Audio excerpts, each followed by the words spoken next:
muchísimas gracias a Nara Yoga por haberme convocado para brindar este curso.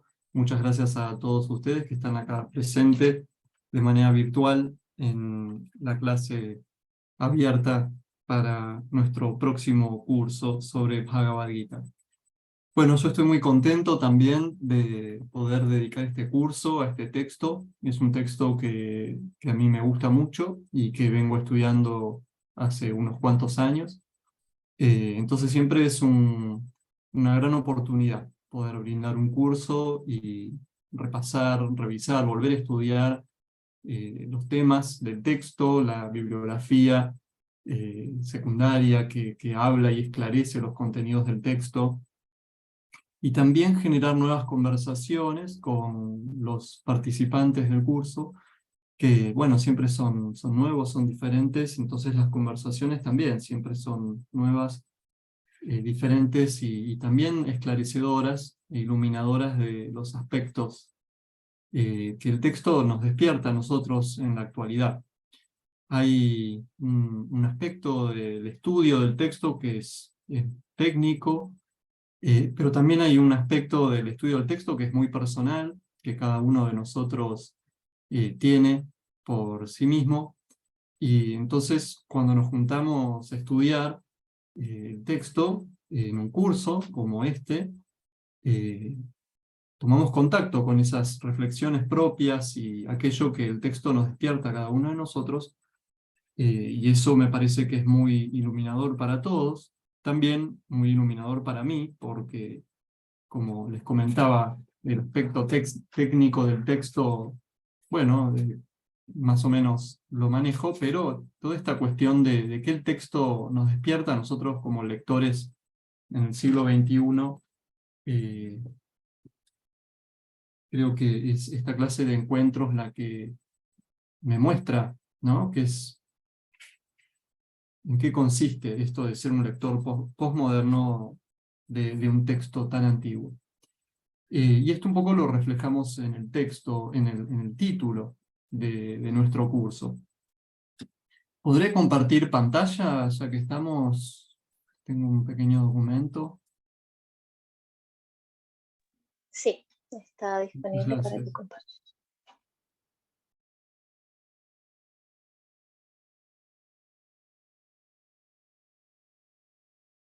Bueno, ahí se ve, ¿no?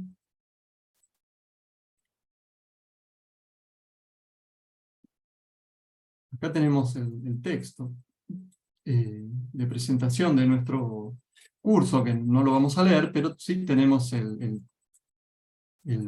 título, que por una parte dice Introducción a la Bhagavad Gita, ¿sí?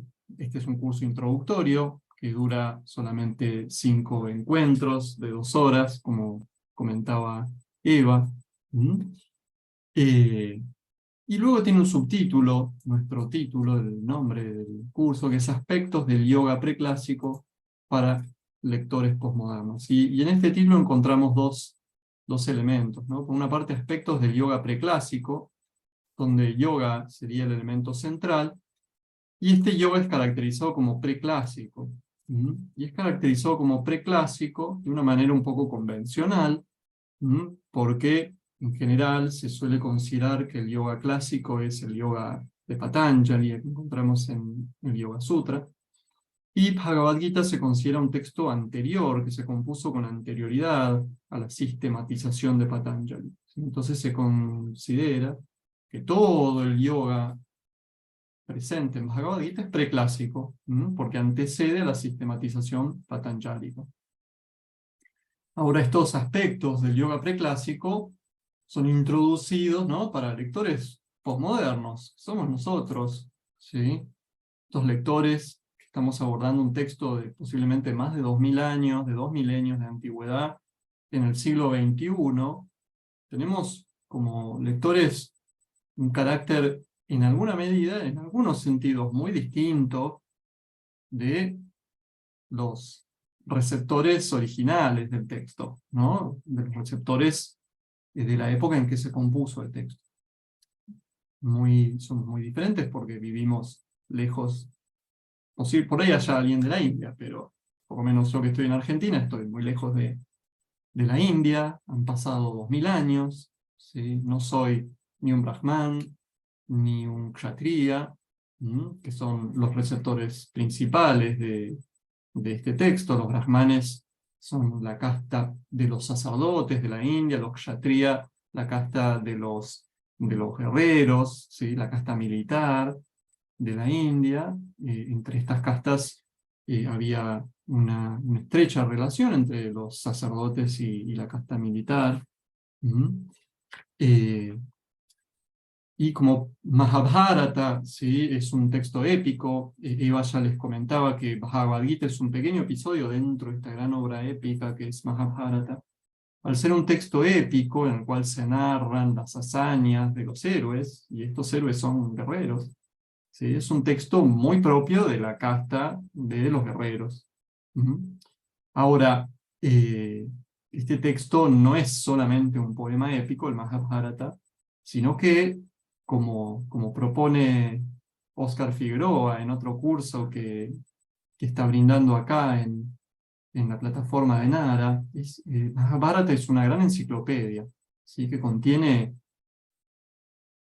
grandes conocimientos de la época de la India antigua, por lo cual este texto tiene partes didácticas muy importantes, y una de las partes didácticas que más ha sobresalido a lo largo de la historia es Bhagavad Gita.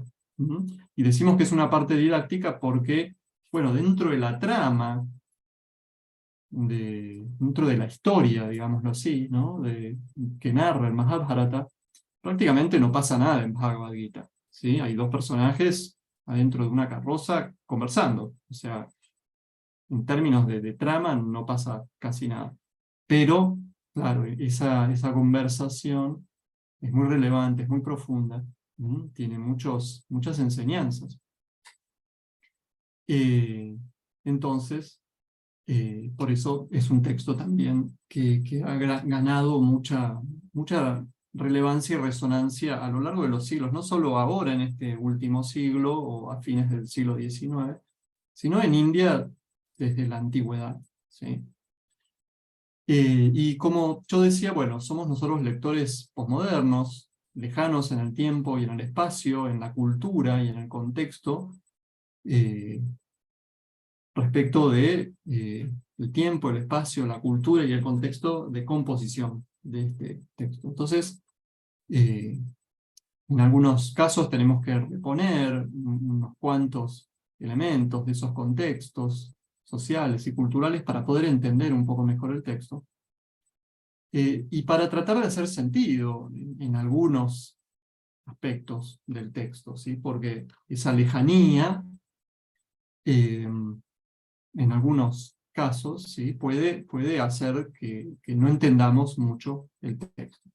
Ahora, así como nosotros, en tanto que lectores posmodernos, estamos y somos lejanos a ese texto, también hay un aspecto más profundo en el cual, y esto es parte de la enseñanza de Bhagavad Gita, nosotros, como lectores 2 veces milenarios posteriores al texto, no somos diferentes de los receptores de este texto en su contexto original, ¿sí? Porque el ser humano, si tomamos las enseñanzas que nos da Bhagavad Gita, ya sea hace 2000 años o en la actualidad, somos básicamente lo mismo.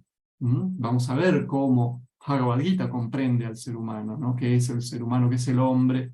En términos amplios para Bhagavad Gita. Y el tiempo, ¿sí?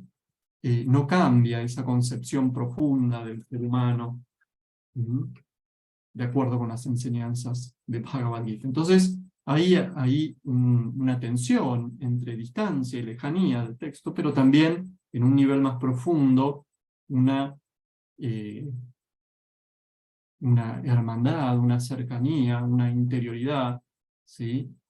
Que hace que parte de esas enseñanzas que nos brinda el texto, bueno, nos resuenen a nosotros también a la distancia. Bueno, esos eran los comentarios que quería hacer sobre el título. Luego quería hacer también algunos comentarios sobre algunos objetivos que tiene nuestro curso.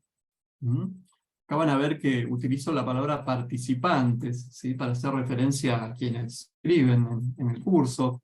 En vez de elegir la palabra alumnos, ¿sí? Y alumnas, elegí participantes porque me gustó más, en este caso, por este intercambio, ¿sí? Que busco en este curso, ¿sí? Busco que nosotros todos participemos en el curso de manera de ir construyendo un sentido, de ir compartiendo también el sentido que este texto tiene para cada uno de nosotros.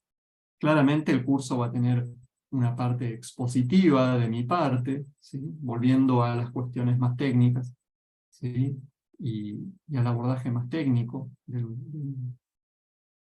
curso, que tiene que ver con la lectura del texto y con las explicaciones necesarias y contextualizaciones necesarias para poder comprender lo que estamos leyendo, pero luego va a haber un espacio, como decía Eva, para el intercambio, para enriquecernos mutuamente y para tratar de vislumbrar de manera conjunta qué sentido este texto tan antiguo nos puede brindar en la actualidad nosotros, en nuestra vida, ¿sí? Posmoderna, en muchos casos citadina, del siglo XXI en América Latina, o si estamos en otros lugares, en otros lugares. Entonces, introducir a los participantes en la vasta literatura india, ¿sí? Vamos a hacer un rápido bosquejo de distintas categorías de la literatura de la India, para poder ver dónde encontramos a Bhagavad Gita y a Mahabharata, ¿sí? ¿Qué clase de texto es? ¿Cómo se relaciona con otros textos? ¿Sí? Si es literatura védica o no es literatura védica. Esas cuestiones, ¿sí? Para poder entender un poquito mejor. Luego, proporcionar un bosquejo de la trama principal del Mahabharata y del lugar que la Bhagavad Gita ocupa en él, en Mahabharata, o en ella, ¿sí? En la trama. Nosotros, junto con Nara, entonces ya ambos dijimos que Bhagavad Gita es un episodio dentro de esta gran obra épica que es el Mahabharata, y esta obra épica tiene una larga historia, con muchas digresiones, ¿sí? Porque viene hablando de una cosa y de repente la persona que, o en el suceso que se está narrando, una de las personas se pone a contar una historia que dura un montón de capítulos, ¿sí? Entonces ahí hay como un largo paréntesis en la trama y luego se vuelve a la trama principal. Entonces, bueno, ver un poquito cuál es esta trama y ver en qué momento de esa larga trama está Bhagavad Gita. Luego, poder distinguir los distintos registros que componen el texto de la Bhagavad Gita. ¿Sí? Y acá yo menciono básicamente tres: uno es el épico, otro es el upanishádico y otro es el devocional. ¿Sí? Estos tres registros tienen que ver con algunos estudios que han hecho especialistas, en los que distinguen, más que registros, estratos de composición. Dicen, bueno, hay un estrato más antiguo en el texto, que es el que tiene que ver con la trama de las acciones, las hazañas de los héroes. Luego hay un segundo estrato que se integró con posterioridad a ese primer estrato, que es el de las enseñanzas similares a las que brindan las Upanishads, que son otros textos védicos. Y luego tenemos un estrato más tardío, que es el estrato devocional, que tiene que ver con la figura de Krishna como divinidad, y que tiene que ver con la relación que Krishna establece con los devotos, ¿sí? Y con el yoga de la devoción. Pero a mí hablar de estratos en este contexto no me resulta lo más práctico, ¿sí? Entonces propongo hablar de registros, y vamos a ir abordando estos registros en alguna medida por separado. Entonces no vamos a hacer una lectura lineal del texto, ¿sí? No es que vamos a empezar por la estrofa 1 del capítulo 1 y terminar por la última estrofa del último capítulo, sino que vamos a ir abordando cada uno de estos registros por separado, cosa de que cuando terminado el curso, ¿sí? Quienes están haciendo el curso, los participantes, agarran el texto de la Bhagavad Gita y se enfrentan con una variedad de estrofas, ¿sí? Porque de repente viene hablando del Atman, y después pasa a hablar del ritual, y después habla del yoga, y después habla de la guerra, y eso nos puede resultar confuso. Entonces, si nosotros tenemos en cuenta estas distinciones, luego cuando los participantes, una vez terminado el curso, toman el texto, pueden identificar esos distintos registros, y bueno, que eso no les genere confusión. ¿Sí? Muy bien. Luego, que los participantes puedan comprender los lineamientos principales de la cosmología contenida en el texto, ¿sí? Porque hablamos de cosmología, bueno, porque tenemos a la figura de Krishna como una divinidad creadora, del universo. Entonces, bueno, un poquito tenemos que ver cuál es esa propuesta, ¿sí? También aparecen elementos del Samkhya dentro de este texto, Bhagavad Gita, ¿sí? También un Samkhya preclásico, así como hablamos de yoga preclásico, también hablamos de Samkhya preclásico, ¿sí? ¿Qué es esto de Purusha? ¿Qué es esto de Prakriti? ¿Sí? ¿Qué son los guna? Bueno, vamos a brindar elementos, lineamientos principales para comprender estos conceptos, ¿sí? Y luego, y ahí está al final, pero uno de los objetivos principales es identificar, comprender, explorar durante el curso las diversas enseñanzas relativas al yoga, ¿sí? Presentes en Bhagavad Gita. Bhagavad Gita se autodenomina un yoga shastra, ¿sí? Un tratado shastra, una enseñanza, un texto sobre el yoga. Bhagavad Gita no se denomina un shastra épico, que bueno, la palabra épica es una palabra del idioma español, derivado, ¿no? del griego, entonces claramente no va a estar, pero no es que se denomine de esa manera Bhagavad Gita, tampoco se denomina un texto cosmológico, no se denomina un Samkhya Shastra, ¿sí? Bhagavad Gita. Tampoco se denomina un Bhakti Shastra, si queremos, ¿sí? Se denomina Yoga Shastra. Entonces, por eso la propuesta está centrada en el yoga, porque podemos decir el corazón de este texto es el yoga. Eso en cuanto a los objetivos. De todos modos, bueno, en el devenir del curso, seguramente exploremos otros elementos que no están ahí en estos objetivos. Bueno, y habiendo hablado de los objetivos, quería hacer un breve recuento de los contenidos que vamos a ver en los 5 distintos encuentros, ¿sí? Que esta información estaba en la página, ¿sí? Pero bueno, en el primer encuentro vamos a hacer una introducción a la cuestión de la literatura, ¿sí? La literatura védica, la literatura épica, para poder entender un poco el contexto cultural y literario en el que surge este texto, ¿sí? Y también la cuestión de la trama épica que encontramos en el Mahabharata, ¿sí? Y en Bhagavad Gita. Vamos a hacer un esquema de la estructura y contenidos principales de nuestro texto, Bhagavad Gita, ¿sí? Y vamos a ver algunos elementos presentes en la Bhagavad Gita que son críticos respecto de su contexto. Esto es muy interesante, ¿sí? En Bhagavad Gita encontramos críticas al ritualismo védico, críticas a ciertas prácticas yógicas, ¿sí? Entonces es interesante subrayar estos elementos y ver por qué Bhagavad Gita critica y a quién critica. Muy bien. También hay críticas a la moral heroica, ¿sí? Nosotros decimos es un texto épico, Bhagavad Gita, pero hay una crítica también a esa dimensión épica, ¿sí? En este texto, en Bhagavad Gita. Bueno, eso va a ser parte de lo que exploraremos en este primer encuentro, que es el lunes que viene, ¿sí? El 31 de julio. El lunes siguiente, ¿sí?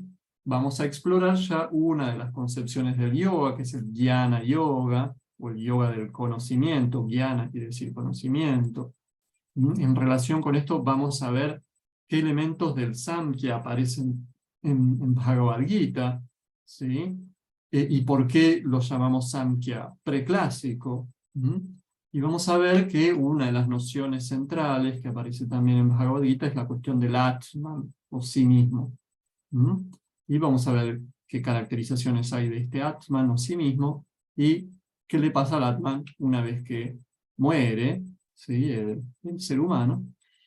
Y en relación con este yoga del conocimiento, está también el yoga de la meditación, que aparece sobre todo en el capítulo 6 del texto, y ese yoga tiene elementos muy afines al yoga patanjálico, ¿sí? Entonces vamos a revisar también esas cuestiones.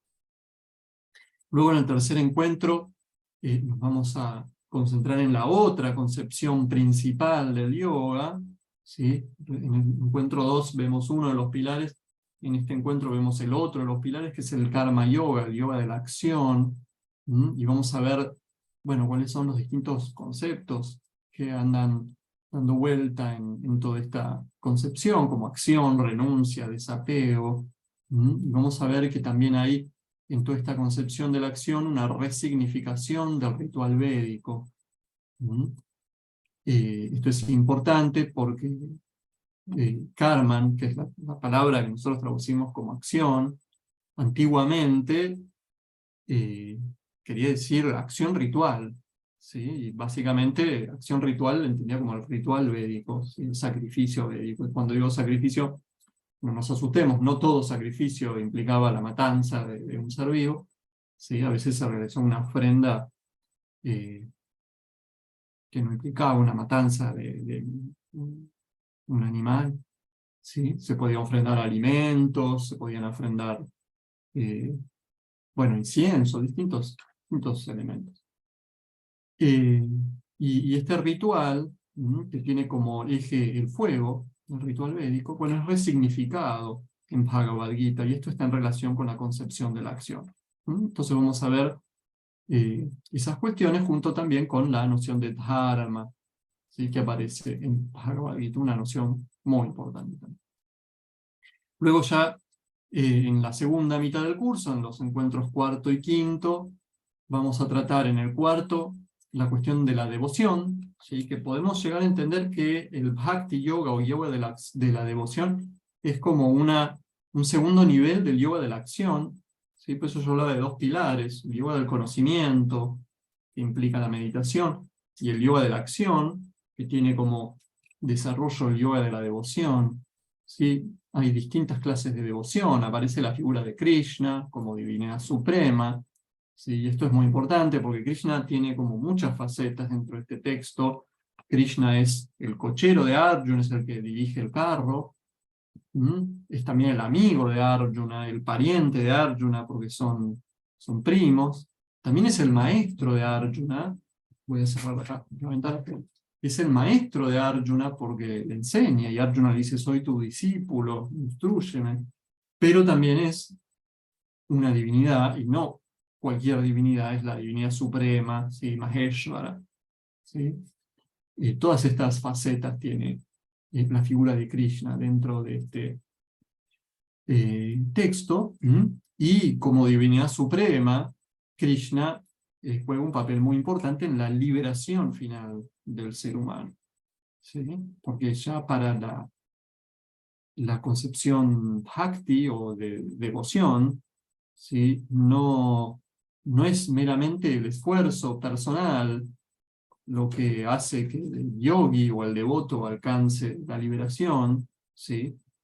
Como se podía plantear respecto del karma yoga, o respecto del yoga del conocimiento, o el yoga de la meditación, ¿sí? Sino que tiene que haber también una reciprocidad de la divinidad hacia el devoto para que el devoto alcance la liberación. Una gracia, podríamos decir, de Dios hacia el devoto, y eso es lo que permite que el devoto alcance la liberación. Bueno, y en el último encuentro vamos a repasar, ¿sí?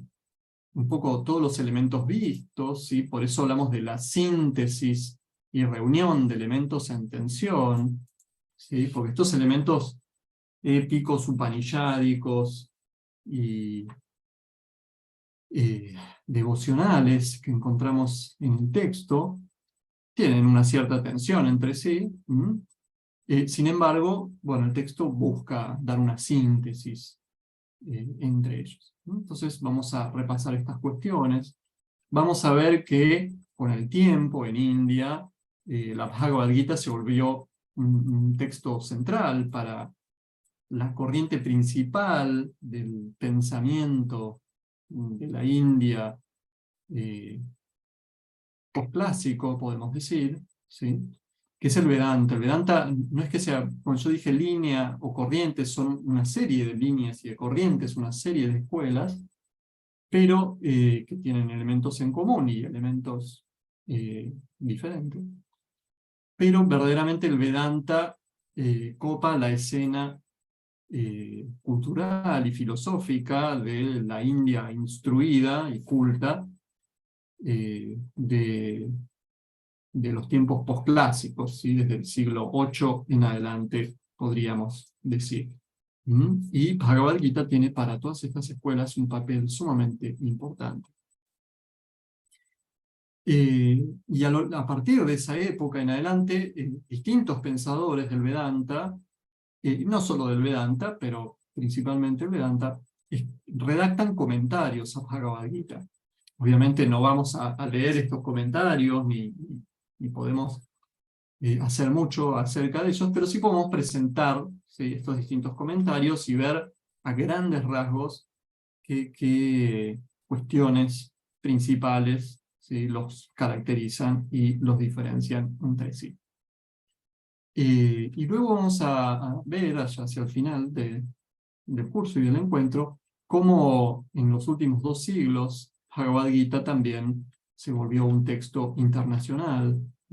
Antes hablábamos de los brahmanes y los kshatriya, ¿sí?, como receptores principales de este texto, pero ya hacia fines del siglo XIX y hasta la actualidad Bhagavad Gita es un texto de la literatura universal, podríamos decir, ¿sí?, donde los receptores son individuos de todas las regiones y de todas las culturas.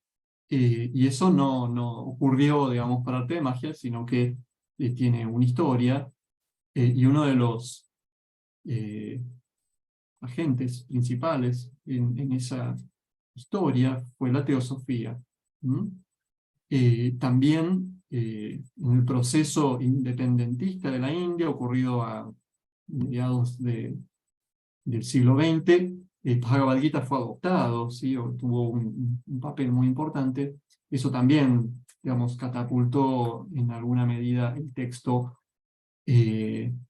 al plano internacional, y lo que se ha llamado un renacimiento oriental, que ocurrió bueno, a partir de la década de los 60, en Occidente, podríamos decir. Bueno, eso también dio pie a que Bhagavad Gita sea incorporado al corpus de la literatura universal, ¿sí?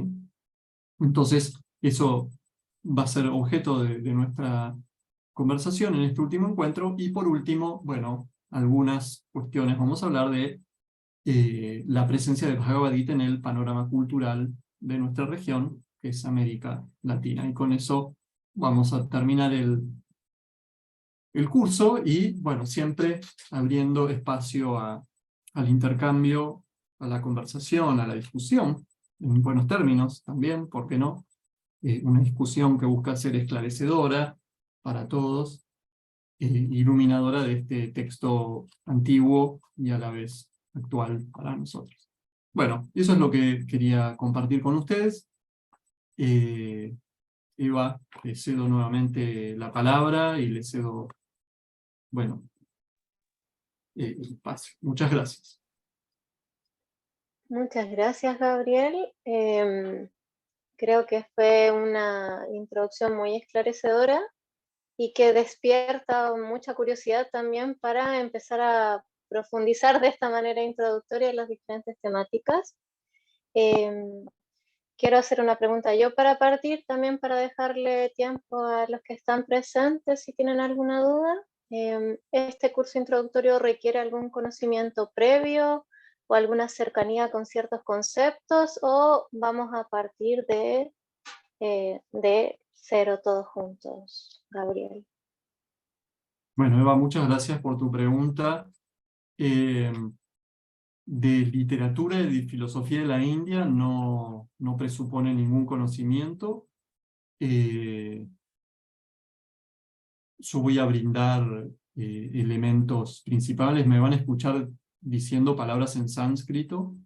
Bueno, vamos a decir también que es el sánscrito, no nos asustemos, pero a veces es mejor utilizar palabras en sánscrito y explicar qué significan en vez de utilizar una traducción que a veces es aproximada, a veces la traducción genera más confusión que quedarnos con el término sánscrito y eh, explicado, ¿no? Obviamente, explicado en su contexto, porque los distintos términos sánscritos, dependiendo del contexto, pueden significar distintas cosas, ¿no? Entonces, no nos asustemos, ¿sí? Vamos a decir que es el sánscrito. Cuando hablo de palabras sánscritas, que lo hice hace un rato, bueno, durante el curso voy a explicar su significado, y si obviamente hay algo que se me pasa por alto y no explico, van a tener espacio para hacer las preguntas y pedir las explicaciones correspondientes. A veces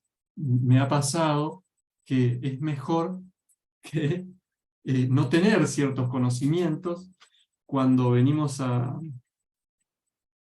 cursos sobre estos textos, porque a veces tenemos ciertos conocimientos que nos han generado confusión, entonces tenemos que desandar la confusión para por lo menos entender cuál es mi propuesta de lectura del texto. En cambio, quien no tiene conocimientos relativos al tema que estamos viendo, bueno, por ahí está más libre, más despejado para entender el tema. Pero bueno, a veces si uno viene con conocimientos previos que le generan confusión respecto de lo que yo estoy diciendo, eso también va a ser muy útil en la discusión, porque por algo uno tiene esos conocimientos previos con esas comprensiones, y por algo yo digo lo que digo. Entonces la discusión, en buenos términos, obviamente, el intercambio, creo que va a ser muy esclarecedor para todos, porque nadie está exento de encontrar otros abordajes, otras lecturas de este mismo texto en otros lugares, en otros libros, en otras traducciones, ¿sí? Nosotros no vamos a leer el texto en sánscrito, con lo cual ya, nuestro abordaje está mediado por la traducción. Yo voy a proponer ciertas traducciones que son traducciones directas del sánscrito, ¿sí? Y además no son traducciones confesionales, por decirlo de alguna manera, sino que son traducciones académicas, porque las traducciones confesionales traducen el texto interpretándolo desde una determinada línea religiosa, ¿sí? Y eso es sumamente válido, pero antes, en general, nosotros, como este no es un curso confesional, antes de elegir, en todo caso, una determinada lectura del texto, es decir, una determinada lectura confesional del texto, o religiosa, bueno, es mejor tener un panorama más neutro para luego poder entender cuáles son las diferentes lecturas confesionales o religiosas, y en todo caso elegir si uno quiere elegir una, ¿sí? Entonces, bueno, cualquier conocimiento que uno no tenga a la hora de hacer el curso, puede levantar la mano y preguntar acerca de eso, y vamos a hacer lo mejor posible para poder reponer lo necesario para poder comprender lo que estamos brindando.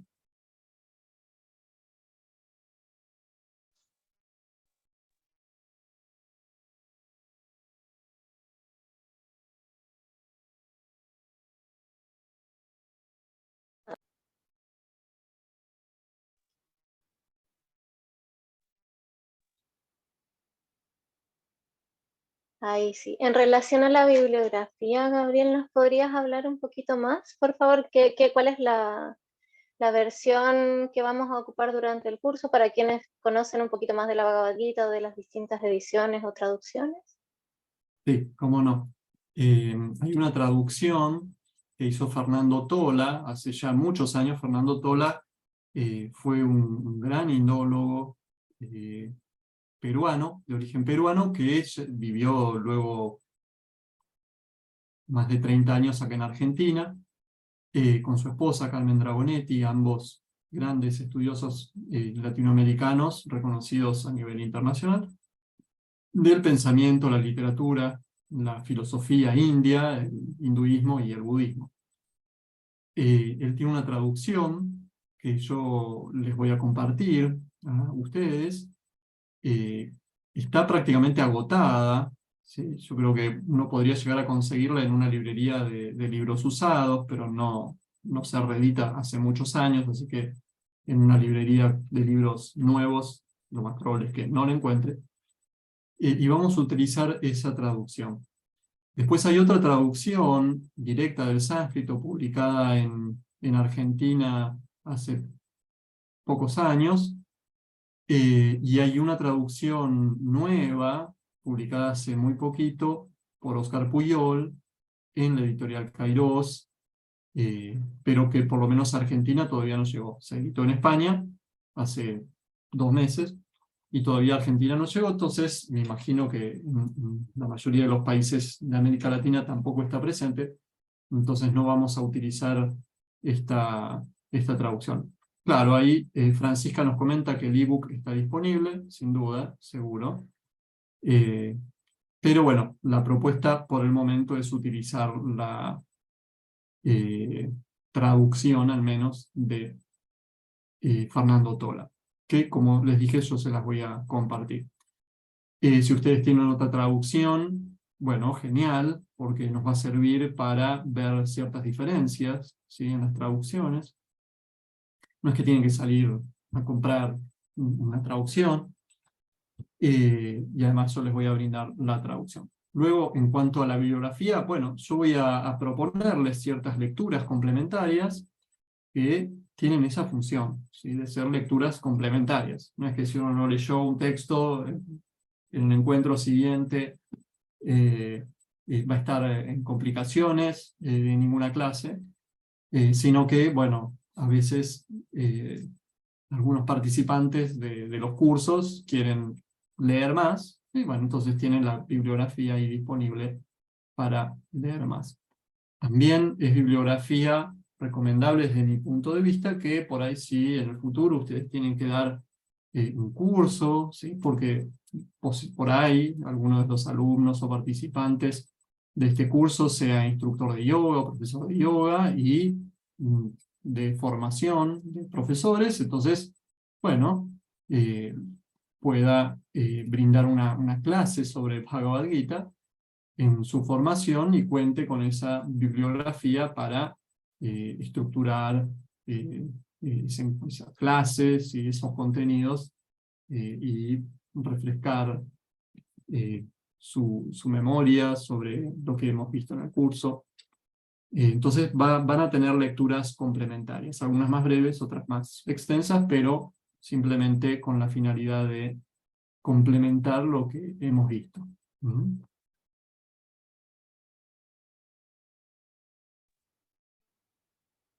Muchas gracias, Gabriel. Invito la opción de hacer preguntas aquí al profesor acerca de los contenidos, acerca de la Bhagavad Gita en general, acerca de la línea, ¿no?, seguir profundizando en la línea que va a tener el curso.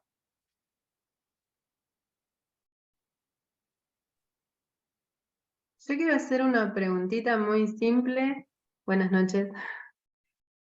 En relación a la bibliografía complementaria, Gabriel, ¿se nos van a dar las indicaciones bibliográficas o los textos? Eso no entendí.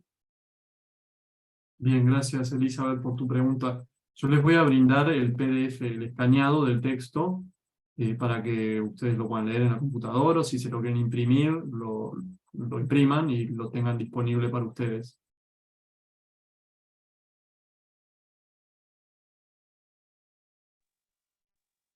Gracias, Elizabeth, por la pregunta también.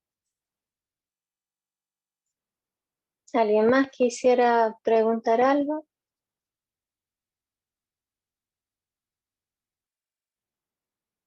Mientras yo dejo también otra pregunta, Gabriel, que me surge en relación a tu experiencia como docente, como investigador también, como director de proyectos de filosofías como comparativas, ¿no? Esta comparación entre filosofías griegas y de la India. ¿Va a haber algún punto de convergencia o de comparación con líneas de pensamiento que quizás son más cercanas a nuestra cosmología occidental? Bueno, es interesante que lo planteen. Gracias, Eva, por tu pregunta. En principio no mucho, pero en algunos casos sí, y posiblemente surja cuando revisemos, ¿no? Yo antes proponía, bueno, hay ciertos términos que mejor dejar en sánscrito y explicar qué significan, ¿sí? Por ejemplo, Atman, ustedes veían ahí Atman. ¿Y por qué no traducimos Atman como alma, por ejemplo, ¿no? O como ser? Bueno, esto tiene que ver, ¿no? Con que filosóficamente y etimológicamente Atman no es ni el alma ni el ser, ¿sí? Entonces ahí vamos a tener que hacer algunas aclaraciones, comparaciones, ¿sí? Pero la finalidad va a ser entender mejor Atman, ¿sí? No hacer una clase sobre el alma o qué significa el ser en la filosofía occidental, porque claramente eso implicaría todo un curso. Pero sí vamos a tener seguramente a la hora de brindar algunas explicaciones de por qué no traducimos a Prakriti como materia, por ejemplo, y decimos Prakriti, no traducimos Atman como alma y dejamos Atman. Bueno, ahí vamos a tener que hacer algunas aclaraciones de carácter comparativo. Mucho más que eso, no creo, o por lo menos no tengo pensado yo. Si ustedes tienen pensado, o si a la hora del intercambio surgen cuestiones, bueno, seguramente las abordaremos en alguna medida, ¿sí?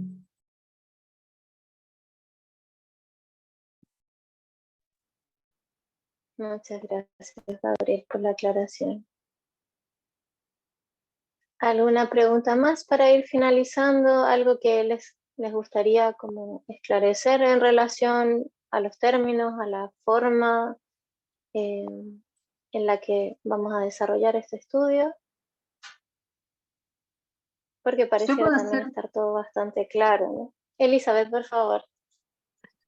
sí, gracias. Gabriel mencionó que estaba la traducción de Tola, la de Oscar Pujol, y dijo una que mencionó en segundo lugar, pero no, por favor, Gabriel, el autor, ¿podrías mencionar?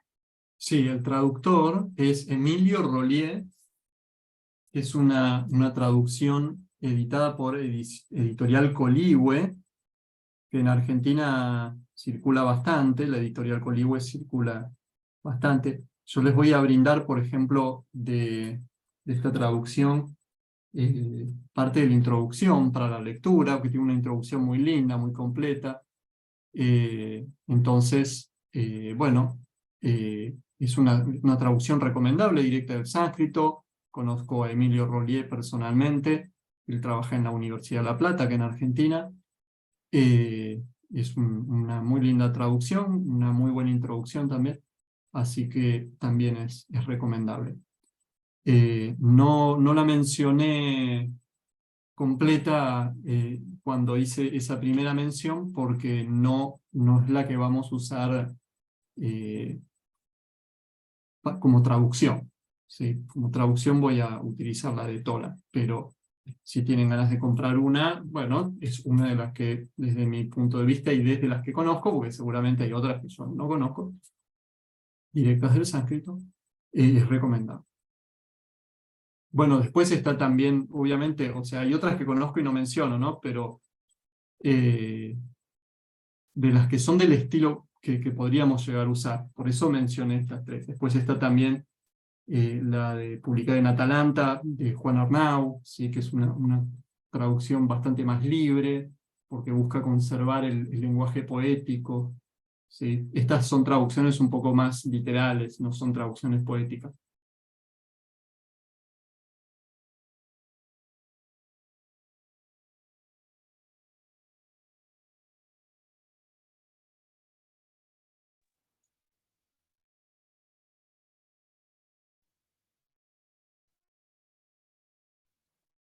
Muchas gracias, Ana, y mandó el enlace ahí en...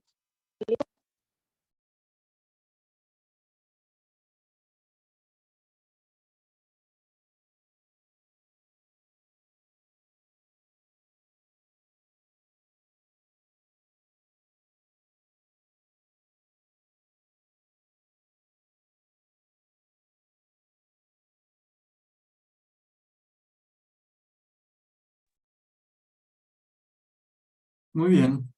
Al parecer se cayó la conexión de Eva. Parece que ahí está volviendo, ¿no? Yo veo Parece que ahí está volviendo, la esperamos unos segundos más a ver si vuelve. No sé si alguien más tiene alguna otra pregunta que quiera hacer, como para ya comenzar a despedirnos. Ahí está, ahí volvió. Disculpen, los gajes del internet que Fran siempre, Fran siempre los observa. Les pido disculpas por la conexión. Le agradecía también por el micrófono, porque ahora va a sonar un poquito duro. Le agradecía a Fran que nos envió ahí los enlaces de las versiones que estaba nombrando Gabriel. Y como decía Alex, si no hay más preguntas en este momento o dudas, también dejamos el espacio. Quedan estos días antes del curso por si tienen alguna duda, nos pueden contactar. Duda en cualquier nivel, ¿no? Para quienes tienen algún interés en este estudio y todavía no se han inscrito. Les agradezco a todas, a todos que se hayan conectado hoy, a Gabriel especialmente que nos haya regalado este tiempo para introducirnos al curso, pero también para introducirnos a todo este pensamiento de la India, del cual la Bhagavad Gita es un clásico, ¿no? Les dejo invitados, como decía Gabriel también en un inicio, a un curso complementario de este, que es el de Mahabharata, una antigua enciclopedia de yoga, que va a dictar el doctor Oscar Figueroa, también reconocido académico, investigador latinoamericano, prolífico escritor, autor, ¿no? Que va a estar dando este curso en septiembre y octubre, con nosotros como una continuidad, ¿no?, de este estudio de la Bhagavad Gita. Y le dejo también a Gabriel las últimas palabras, si deseas cerrar de alguna forma por tu parte antes de que nos despidamos. Bueno, simplemente agradecer a todas y a todos por haberme convocado para este curso, por haberse sumado al curso. Y bueno, y nos vemos pronto. Eso simplemente. Muchas gracias. Muchas gracias.